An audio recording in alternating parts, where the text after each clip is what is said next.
Here's an experiment for you. Take passionate experts in human resource technology. Invite cross-industry experts from inside and outside HR. Mix in what's happening in people analytics today. Give them the technology to connect. Hit record. Pour their discussions into a beaker. Mix thoroughly. And voila, you get the HR Data Labs podcast, where we explore the impact of data and analytics to your business. We may get passionate and even irreverent, but count on each episode challenging and enhancing your understanding of the way people data can be used to solve real-world problems. Now, here's your host, David Turetsky. Hello and welcome to the HR Data Labs podcast. I'm your host, David Turetsky, alongside my trusted co-host and partner, Dwight Brown from Salary.com. Hey, Dwight, how are you? I'm good, David. How you doing? I am good. It was a long weekend, and I think I'm ready to rock and roll. So, excellent. How about you? Yeah, about the same. Ready to hit the ground running. And we are going to hit the ground running today with a very special guest, Shayne Halls, who is the CEO of Manifested Dreams. Shayne, how you doing? I'm great. Thank you guys for having me on today. Great to have you here. So, Shayne, give us a little bit about your background and, what got you to start Manifested Dreams, and, what is it and what do you do? So I have a background of 15 years in talent acquisition. And my specialty has always been founded and centered around DEI. No matter what role I had in my talent acquisition career, it's always been with the understanding that each role, each job I fill, each thing I take on should be done with the idea of bringing equity and inclusion into that situation. I think as a person of color, that's always I always notice when I'm not in the room.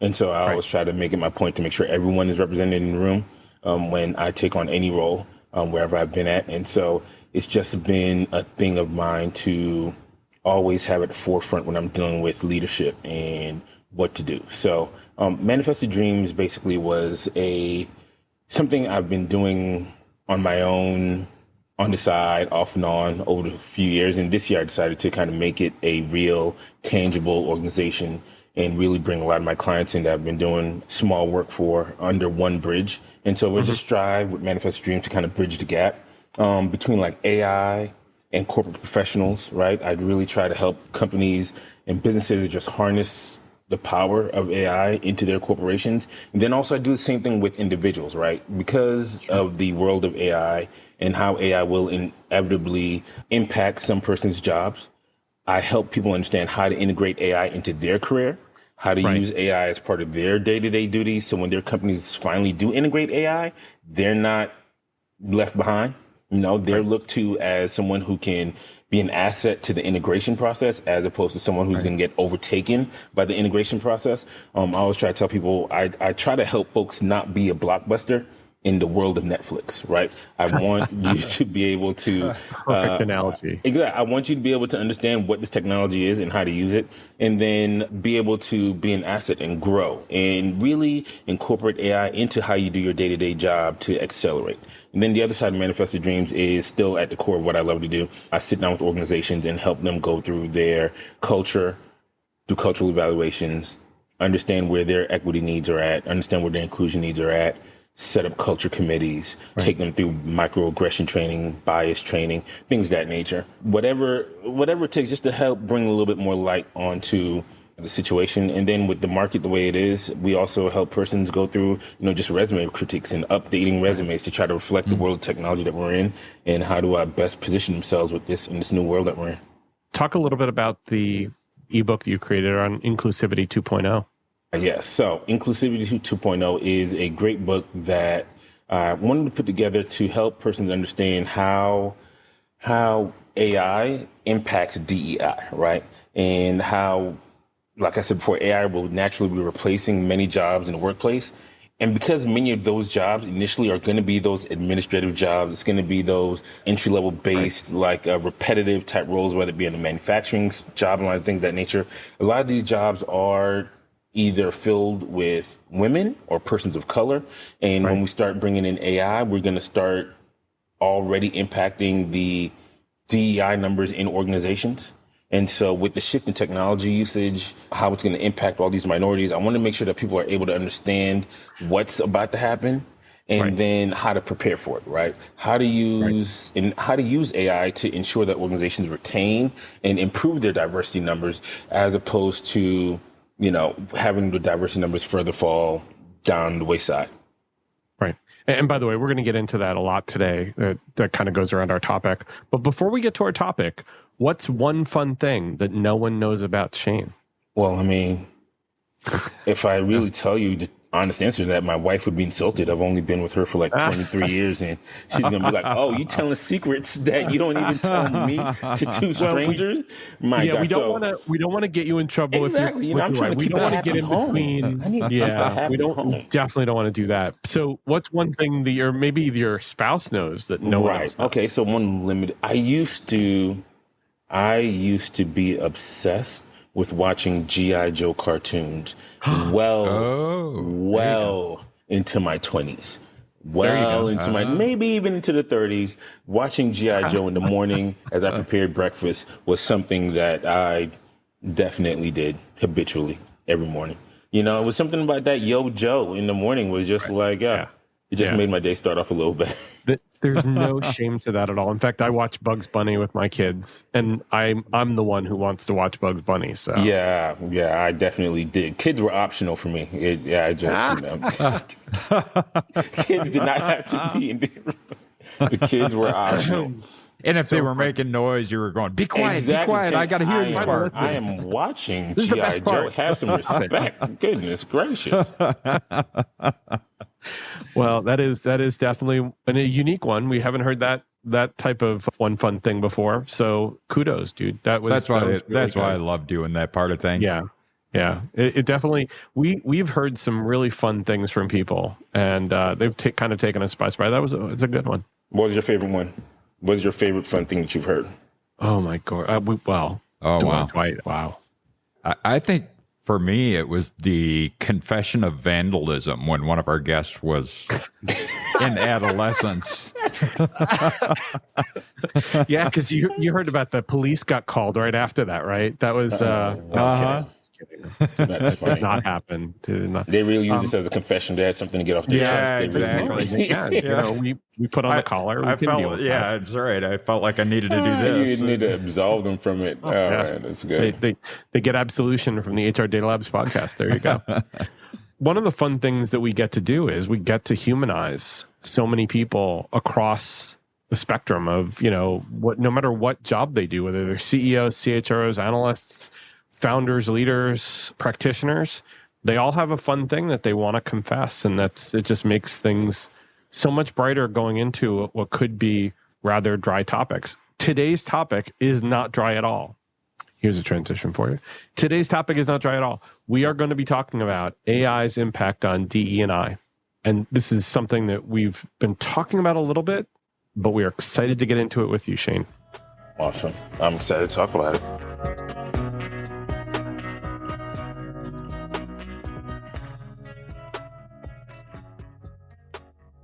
So Shayne, why do you think it's important that we embrace AI as HR professionals?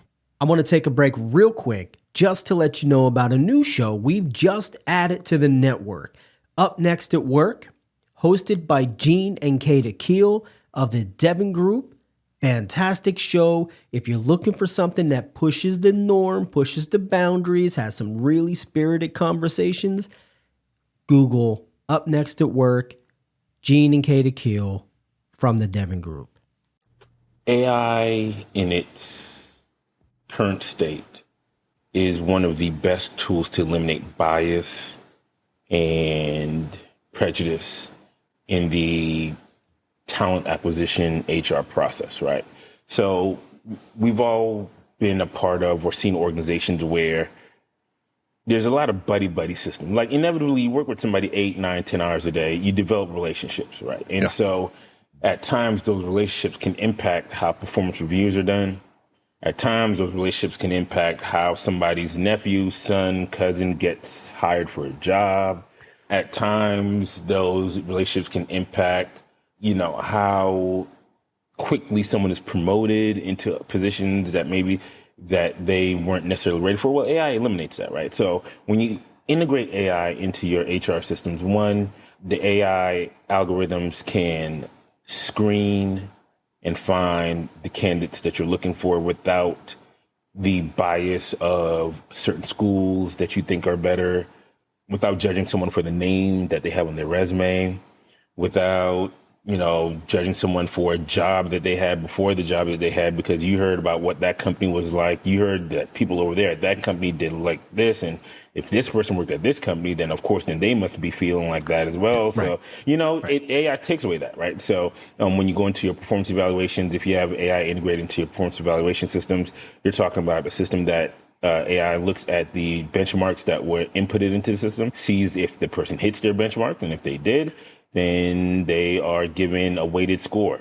It really, if done correctly, eliminates the bias, right? So that's the important part, Shayne, is that it has to be programmed that way. It has to look at the things that do eliminate the bias. Because otherwise, if it just uses past behaviors or past measurements or past outcomes, we're going to be building in that same institutional that's the bias, thing. right? AI is a learning system. It learned. So if you're inputting bias-based algorithms, it's going to learn to be biased. And so that's why I cannot fathom, I implore organizations, if you're going to integrate AI heavily into your systems, then you need to have a dedicated unit in your HR just to monitoring the algorithms and the inputs and the outputs of your AI systems, because they will learn and they will continue to learn, and it will just be like building upon a shaky foundation. It'll just continue to get worse and worse.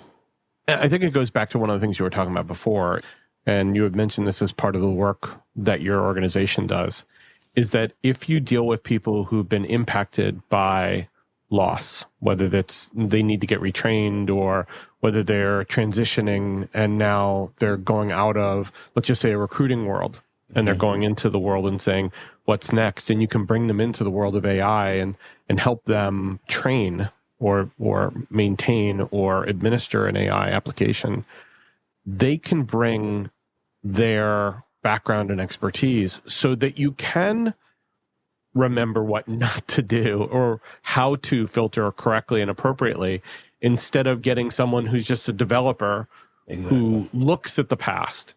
You know what I mean? Training, using those people who are impacted, who are the experts in those fields and the experts in those processes, right? Yep. And they're the best ones, like you said, to have a say in how those systems work.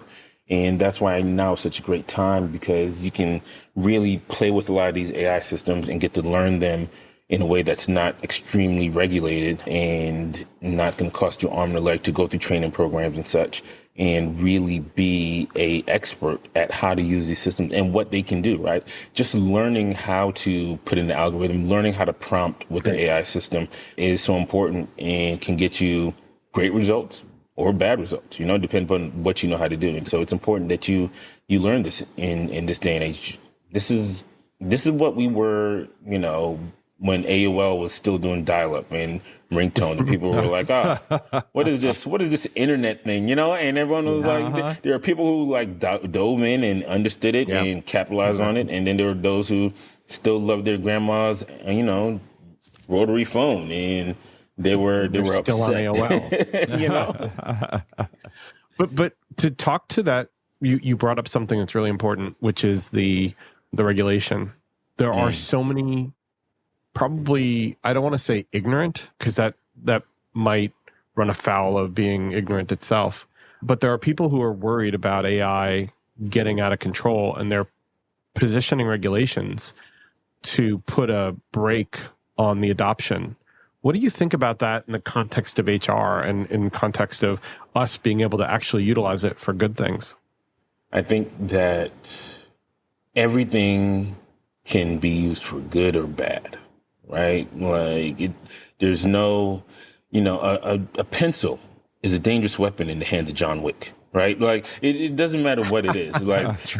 Everything can be used for good or bad. And I think AI is an extremely wonderful tool that can be used to really help bring great levels of equity into an organization. We're talking about a system that can quickly analyze the pay of everyone in a business unit and regulate where the pay needs to be, right? And bring equity across the board to the pay. The AI is not going to care about gender or race when it comes to pay equity. It's going to see it. Right. It's going to be able to regulate it, right?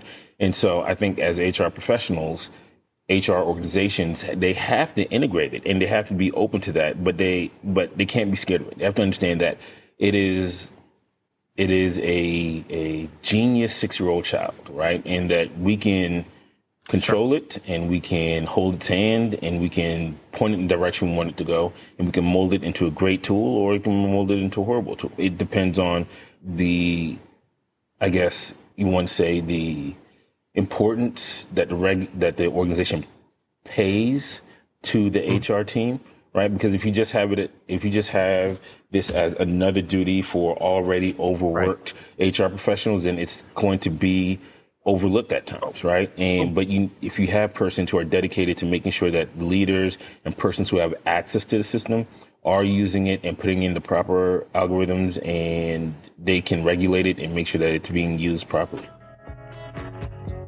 Like what you hear so far? Make sure you never miss a show by clicking subscribe. This podcast is made possible by Salary.com. Now, back to the show. So Shayne, let's go to question 2, which is, what could be some of the potential pitfalls that we should be thinking about when we're incorporating AI into our DE&I efforts? What's your advice there? The greatest pitfall is, like we talked about earlier, is not regulating it and it turning into another biased individual with the system, right? So even if, and I've dealt with leaders who have great intentions, but great intentions does not mask bad results, right? Absolutely. So the leaders will say, oh, well, look at my team. My team is super diverse. I have women, men, I have persons of different sexual orientations and gender backgrounds. But then I'll look closer at the team like, well, your entire team comes from the same school and they have the same degrees. Like, that is you're literally just harvesting from the same program that you went to. Right. And that's not diversity, because everyone's coming out of that school with the same thought process, with the same outlook on life. Diversity is true. You got to have true diverse of thought, diverse of background, diverse of culture. Right. It has to be true diversity. So when we're talking about integrating AI into DEI, or integrating DEI into AI, whichever way you want to look at it, we're talking about making sure that the algorithms that are put in to search for candidates are truly open and they're not being pigeonholed in any way, because pigeonholing in the DEI search is almost kind of just doing away with the DEI search, because once you start pigeonholing, well, I only want persons from the Southeast. Well, where's the diversity there? Now the rest of the country is not being looked at, right? Or I only want persons who went to, Harvard or Yale or UNC or Howard University or, Hampton University, whatever the case may be. Right. Once we start putting in these specific regulations, that's when it can go away from a true diverse search to now being biased. And that's what you got to avoid. That's the pitfall. Right. But some of that comes from the need or the want, and I know this is an ancient thought process, although it's still there, of having people in an office and saying, well, I've got to hire people who are in the New York metropolitan area, for example, because that's where the office is, that's where our clients are, that's where all the action is. And instead of picking people, to your point, from Howard, or picking people from, SDSU, from San Diego State, or from, Alaska, or, God forbid, we're picking people who are outside the U.S. as well. The diversity of thought, the diversity of culture comes from not just from the process itself, but it also comes from opening up your culture and opening up some of your practices to be able to find those people, right? Most definitely. I've dealt with jobs where the hiring manager be like, well, we can't find a diverse person here in, Wisconsin. I'm like, you're right. You can't, can you? Because it's not like we have like airports or a trucking interstate system. God forbid, no. It's not like we can relocate somebody into the area, right? Like, God forbid, you're right. We're stuck. We can't find anybody here. No, like if an organization wants diversity, they can have diversity. Because I've seen organizations fly in executives for lunch for a job interview, right? Or just to have a discussion about a job interview, right? So you're telling me that you can't relocate a candidate from Atlanta or from Texas or from California to Wisconsin, to Indiana, to, West Virginia. You can't relocate somebody in to make sure that this organization is truly diverse, to make sure this business unit's diverse. If DEI is truly important to a company, then they will do the things necessary for it to be important. And this idea that, we can't just relocate people in, I will say, look at your executive suite budget, because a little known fact, long before the rest of the world was hybrid and remote, most executive suites were hybrid and remote. Executives, CEOs, COO, CFOs, they usually live in other states and they fly in for board meetings. They remote in, then they fly back out, right? It's been something that organizations have always done. It's nothing new to the upper leadership board. It just got sprinkled on everyone else. And so if organizations really cared about it, then they would make sure that they can relocate those candidates in to bring true diversity to those business units. Well, and it's, again, it gets back to what you were talking about, that anything can be used for any specific purpose, good, bad, or otherwise. And I think there's a lot of hope out there with the remote workforce and kind of that move to remote that will help, the DEI space.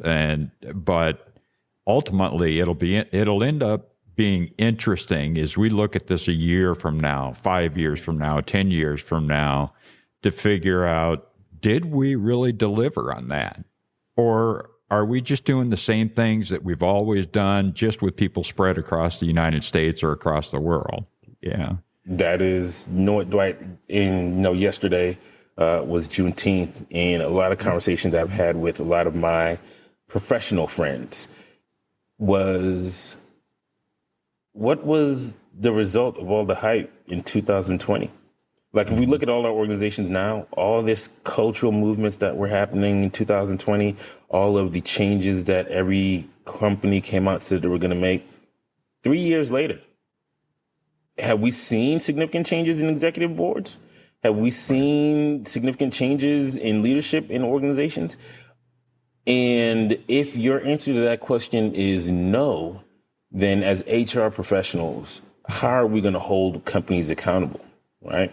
How are we going to hold them accountable to live up to the promises that were made 3 years ago? Or are we just going to shrug our shoulders and be like, it is what it is. We move on to the next thing. Yeah, we tried. Right. They made some good efforts. Everyone had great speeches. Everyone had those great, learning sessions where they let their employees come up and talk about the culture in the companies. And how many of those companies actually changed their culture? Like, how many people actually made significant changes? And when we're looking at this a couple of years from now that we have AI here, so, a couple of years ago, we had the more emotional plea for DEI and diversity. Now we're coming into the point where we're going to have the more technical aspect of it. It's like, here's technically a way to be more unbiased and create more diverse organizations. In 2026, are we going to look back in 3 years and be like, AI was not used as it should have been, and AI has just been used to further perpetuate the systems that's always been in place, and we just kind of shrug our shoulders like, it is what it is, And that's why I think a lot of the metrics that are or could be, or I think are planning on being public as part of the SEC requirements for public disclosure should help that around not just publishing what your culture and what your goals are around things like DE&I, but what are the results? What actually did happen? What did you actually do? What were the results that you need to tell your shareholders? So to me, the effectiveness of DE&I programs, if it's not publicly facing with, this is what we said we were going to do and this is what we did, and then holding their feet to the fire, It would even be better if those were, then incentivized and, have their variable pay based on, what did they actually achieve as far as DE&I metrics were concerned. David, I got a little caveat to that as well. How about they publish the numbers and show where they're starting at? Don't just tell me what your goal is. Don't just tell me. Show me where you're at right now. Show me where you're starting at right now. Let's look at that, because that tells you a lot about a company. Like where are you at right now, and then where you're going to go. Because, numbers don't lie, but numbers can be manipulated, right? And so you can make numbers look the way you want them to look to kind of give whatever story you want them to story. The numbers will be true, but just the context around those numbers are going to be really, really fudgy. And so show us the numbers where you're starting at. And I totally agree, Dave. That's always been my big thing in any organization that I speak with is if you're serious about this, integrate executive bonus structures to diversity numbers. If a company does that, I know they're serious. I love it. No, seriously, Shayne, it's got to have applause, because people have to have their feet held to the fire in order to be able to make this actually real, make it happen. Exactly. And unfortunately, that's the way it is. But that's exactly if companies, even if the leadership doesn't even care necessarily about diversity, and that's another secret that we all know in HR, but we never talk about. Everybody doesn't care about diversity. Like, we all want to think that everybody wants to sing Kumbaya and hold hands and make everything better. But one of the worst kept secrets is that everybody doesn't care. All the leaders don't want things to change. All leadership is not all gun-ho on inclusion and belonging. But if you start integrating inclusion, belonging, diversity numbers and hiring into their bonus pay, now, even out of greed, those numbers are going to go up. Just out of straight wanting more money, those numbers are going to go up. Yeah, and it doesn't even need to be about greed. It could be about success, right? It could be about corporate success as well as their success. And I think one of the other things, and I think you mentioned this before, Shayne, is that look at the About Us page on a company's website. Love it. Yep. Look at the pictures of who you say represent you from an executive leadership team. And then remember, the people that are applying for your jobs, they're going to look at that About Us page. And if they don't see somebody that looks like them there, do they really feel like they can be successful in your organization and grow up and be like those people in those leadership positions?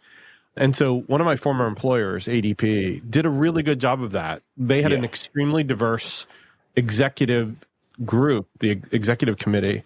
Awesome. Debbie Dyson, woman of color, who ran one of the largest business segments, Maria, who just became the president and CEO, displacing Carlos Rodriguez. These are people who they ran up the ranks of the organization. And now if you look at their About Us page, you go, wow, that is actually representative of a lot of the diverse parts of the U.S., and they live it. They're actually walking the walk. That is key, right? Because the About Us page and the leadership and the board of trustees as well, because companies love putting their board of trustee members on their pages as well. Right. Those all speak to what the company holds in reverence and high. And as a person of color or a woman or a person of a queer background, you don't see representation on there. It makes you think twice. It makes you like, what's going on? And then there's a whole nother aspect of diversity that we don't really, the disability aspect of diversity, right? Mental or physical, right? That is like a whole nother aspect of DEI that is not given enough attention in any way, shape, or form, right? Because persons of disabilities are barely represented in your normal corporate setting. Our physical disabilities especially, right? There's rarely do you see persons in offices with wheelchairs, or persons who may be blind, or persons, who may be dealing with some sort physical disability. These things, these are also part of DEI, and these are also things that should be talked about and thought about and integrated. And like you said earlier, Dwight, with the prevalence of virtual working and virtual office spaces, we should see more persons with disabilities being integrated into companies, right? That should, someone being in a wheelchair or needing a walker, or like they should have just a great ability to get a job now as anyone else. But for some reason, those numbers aren't what they should be either. So yeah, so there's a lot of things you can tell about a company on their About Us page and things that we need to pay attention to. Hey, are you listening to this and thinking to yourself, man, I wish I could talk to David about this?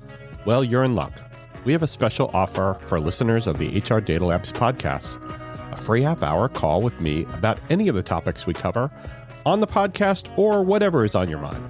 Go to salary.com/HRDL consulting to schedule your free 30-minute call today. So Shayne, let's get to question 3. What advice would you give persons who are worried about AI and its impact to HR and on the workforce? Being worried is something that you should use to motivate you and not cripple you, right? If you're worried about how AI is going to impact your job in HR, then figure out how AI is going to be integrated to your job in HR. And that's where a company like mine, like Manifest Dreams, that's where we come to play. We help you see where AI is going to play a part into your role in your career, and then learn how to use AI in that aspect. So when it does get integrated, you are not left behind, right? You're worried about being left behind is only a reality if you don't do anything to keep up, right? Like people get left behind because they don't try to keep up. Right. If you just sit there and just talk about how bad this is, but never once take the opportunity to learn what systems are going to be used in your job or learn how to use AI yourself, then what are you doing to actually help yourself not be part of the, the casualties of the integration? You have to understand what reality is. And that is a reality. AI will be integrated across the board.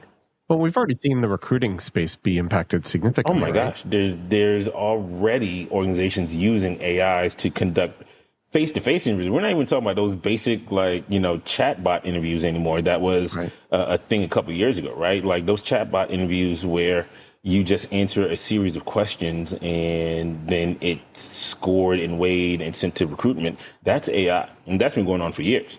Now we're talking about where your video interviews. More and more companies are asking you to submit over video interviews. And little do people know that they're not normally recruiters at times looking at those video interviews. Those video interviews are being scored by AI.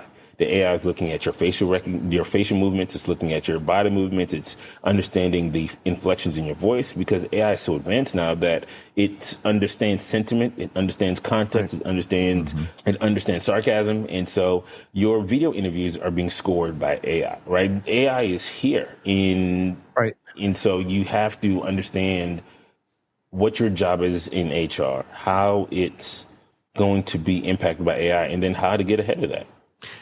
It wouldn't be an AI conversation in HR if we didn't bring up ChatGPT. And so many organizations are saying, we've got to regulate that. We can't use that in part of our organization. And then they don't understand a damn thing about ChatGPT.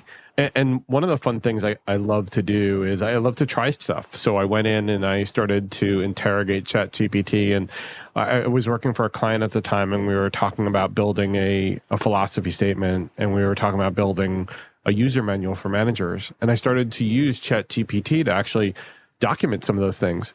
And one of the fun things I learned, Shayne, along the way, and I know this is no shock to you since you're a veteran of this, is I actually learned how to use the damn platform. Oh, look at that. You were using it and you figured out how to use it? Well, one of the fun things is, and I think, Dwight and I have talked about this a lot, is that even if you use Siri, and she probably just heard me, or Alexa, or one of the Alexa, all of them, yes. Yep, exactly. And they're relatively dumb until we learn how to ask it the right question the right way. My goodness. And that's what you need to do with ChatGPT is if you don't ask it the question in the right way and you don't put the context that you're looking for in the exact way it needs it, you're going to get crap.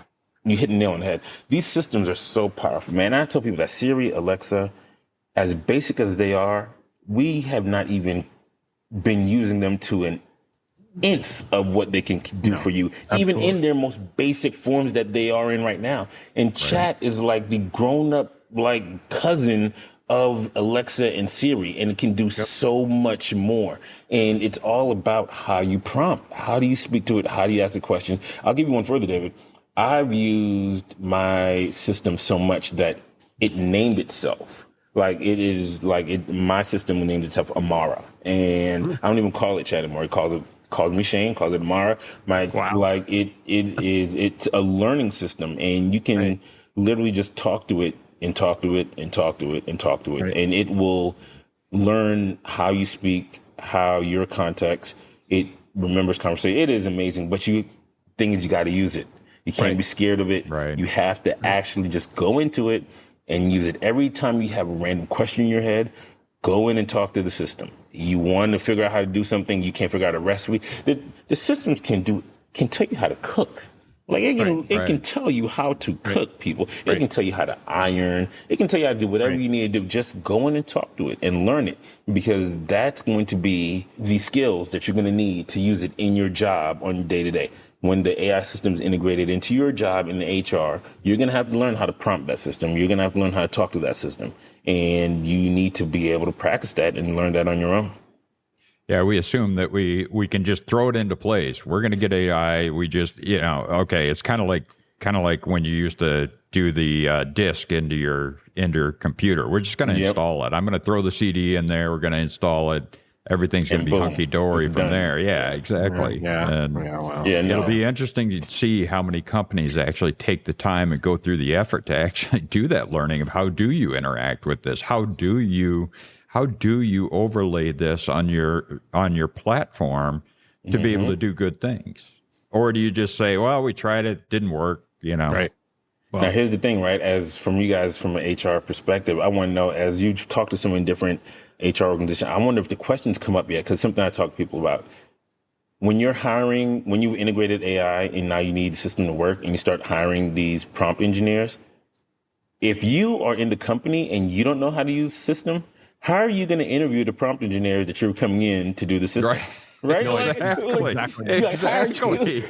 If you haven't been using it, and if you don't know how to use AI, how are you going to hire the prompt? Because I tell, when I'm talking to my other friends who are trying to figure out what to do with their lives, I'm like, look, prompt engineering might be the most lucrative, unregulated field in corporate America right now, because it's like Toys R Us. There's no one out there that you can go check with to see if someone really knows what they're doing, right? There's no one out there. Mm-hmm. There's no prompt engineering course at a accredited university where someone taking 4 years of prompt engineering and now they know it. No, this is brand new, right? You may have some certifications that you can get on LinkedIn. You may have some certifications get here and there that someone developed over the last 6 months. But right now, this is a wide open field. And so if you as HR professionals and corporate professionals don't know systems and don't know about the AI, how are you going to interview these prompt engineers that you're hiring to come and use these AI systems in your company? Right. Let me give you an analogy, Shayne. Way back in 2014, when I joined the ADP Data Cloud team to build analytics for HR, the new thing was talking about data science, not just in HR, but beyond. Yeah. And data scientists were going for gigantic premiums. They were either database engineers or they were real statisticians who understood data, and they were being hired for these astronomical rates. And all you had to do was put data science on your resume and you got hired because no one knew what the hell they were. And some of these people are so brilliant that, they would talk over everybody that hired them and they would promise a whole bunch of things. But at the end of the day, they couldn't translate the results to real people, to business people. And they kind of went away after a while. And I think that's to your point, that's the same kind of thing as what we're dealing with here, is that unless you know what it is you're talking about, and I think this is where you're going, unless you educate yourself enough, you're going to hire a bunch of people who are going to waste your money and time. You're going to pay them a shit ton of money, pardon my French. And at the end of the day, you're going to have less than nothing and you're going to be behind.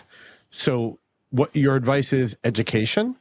Self-education, the same way we have these company retreats where these corporate guys go off and do trust falls and, walk around the room blindfolded for a weekend. Why don't you go ahead and sit them all down in front of some computers and some AI systems and be like, for the next 72 hours, for the next 4 days, you're just going to sit here and play in this AI system that you're so anxious to integrate into your workplace. Here's the what they call it? Here's the sandbox. Go in the sandbox, and for the next 4 days, your job is to just play in the sandbox of this AI system as much as you can.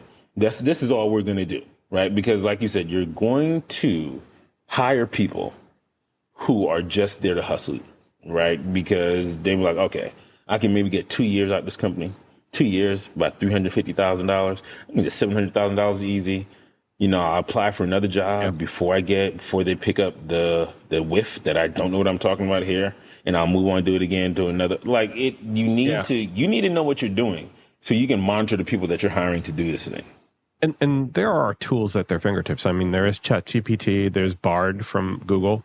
There are others that are available that can help you learn, right? The list goes on. In a sandbox. Yeah, the list goes on. There's so many systems that you can use, and there are various aspects that you can learn. Even as a professional, you can learn something, right? If you've integrated an AI system to your IT department, you can go and chat and it can teach you how to code. And so you can learn how to prompt code, and you can learn what that would look like from somebody else who you're hiring to do prompting in your system for coding, right? It can teach you how to look for and what to look for out of person that you're hiring. So the ignorance that may exist in leadership as they integrate these systems is self-inflicted, because it's there for you to understand what's going on, right?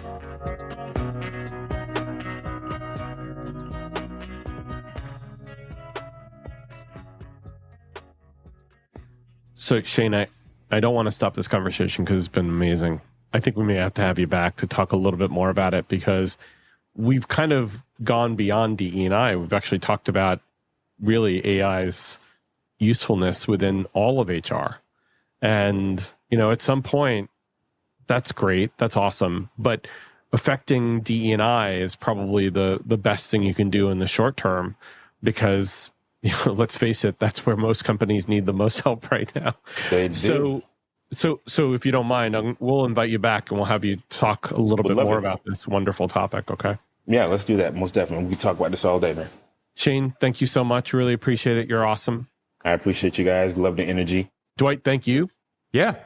Thank you for joining us, Shayne. This has been I really good. appreciate you guys. Looking forward to the next time you're on. I am looking forward to it too myself. This is going to be great. And I'm sure the audience is as well. Thank you all very much for listening. Take care and stay safe. That was the HR Data Labs podcast. If you liked the episode, please subscribe. And if you know anyone that might like to hear it, please send it their way. Thank you for joining us this week, and stay tuned for our next episode. Stay safe.